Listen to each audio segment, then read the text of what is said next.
You are in the middle of a desert. The sun is burning hot. The air is almost too dry to breathe, and the scorpions hide in their nest to escape the heat.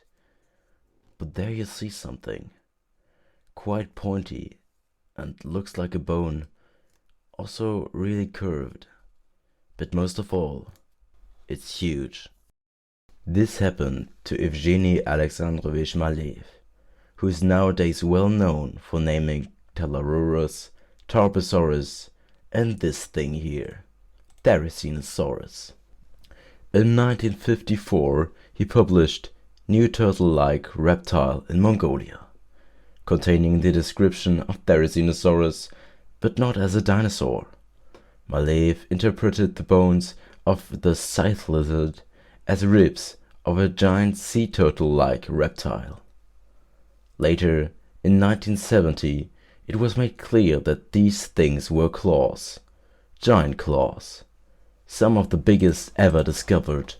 The Angulophalanges are of gigantic size, approximately 520 millimeters in length, and that is without the keratin sheet that usually covers most claws and horns in the animal kingdom. Obviously, this had to be the most terrifying predator of its time. But even if the placement in the theropoda clade certainly made sense, the exact same relation to other dinosaurs was still unclear. At least at first. In the same year, 1970, the holotype of Deinocheirus was described. Some huge and frightening claws. Because of those similarities, Rintschtegien Barsbold would sort both families, Therizinosauridae and Deinocheiridae, under the infraorder Deinocheirosauria in 1976.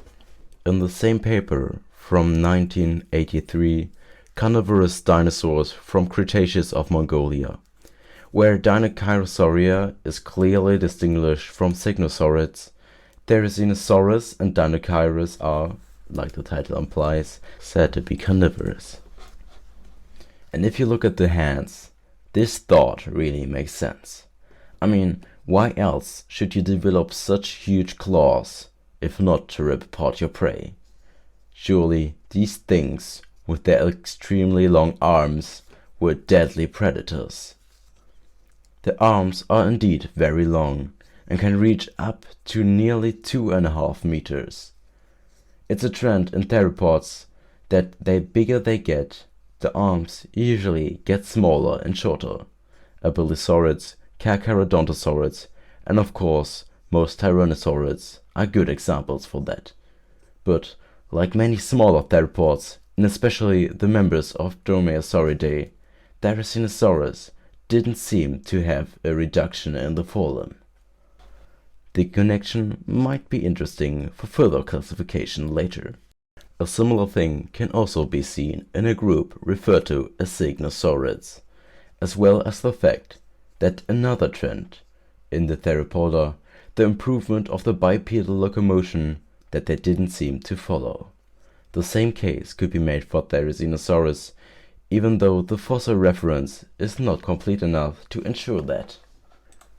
Later, Signosauridae, that was containing species like Erlikosaurus, Enigmosaurus, and of course Signosaurus itself, was renamed into Therizinosauridae after Therizinosaurus joined the party and was split with Deinocheirus. Deinocheirus would remain mysterious for a while now, and the group Therizinosauridae, that was also containing Nothronicus, and later discovered Alxosaurus, Bipiaosaurus, and some more, was sorted into the Maniraptora, a group that also contains Dromaeosaurids and the avian dinosaurs. With more and more discoveries, like the already mentioned Bipiaosaurus and Alxosaurus, more light could be casted on the mystery that was Therizinosaurus. Turns out the thing was a very bizarre creature, some kind of a Frankenstein dinosaur. If I had to describe it to a random dinosaur fan, I would say, picture an outdated, fat theropod, a short, almost ceratopsian-like tail, and a sauropod-style neck. Arms of a dromaeosaurid with huge claws in the ends, and a teeny tiny stegosaurid or prosauropod-like head on top. And of course, the feathers, just everywhere. Ground shaking with the skulls of the relative.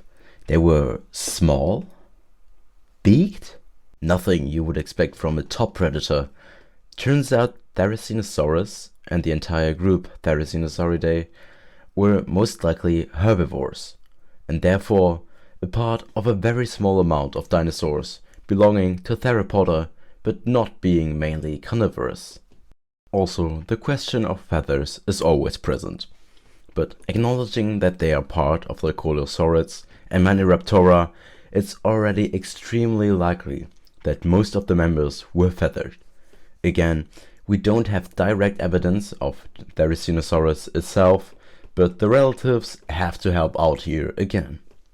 An argument that could be made that Therizinosaurus, as the biggest member of the group, could experience downsides like overheating, similar to the case of Tyrannosaurus, but like with Dinochirus, modern paleontology is convinced that Therizinosaurus too was nearly completely covered in feathers, often depicted with especially derived feathers on the arms and tail. All this could be proven wrong in the future with more and more discoveries, but one thing should be clear.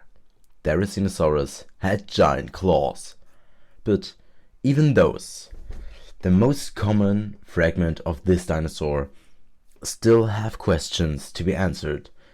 What are they used for? Again, we still can't be 100% sure, but popular theories suggest that they are used to drag down higher branches or to reach up to leaves, or even dig up roots and tubers. But they could also have had other usage outside of food gathering. Even if you're a herbivore, such huge claws can be used as a deadly weapon, and possibly for defense. Maybe it was a mixture of several. If we look at the modern hippopotamus, we see that the teeth, with a length up to 70 centimeters, they use them for food, imitation, and defense. That would mean that maybe our old dream of a Therizinosaurus slapping a Tarbosaurus in the face with those huge claws is not too unlikely.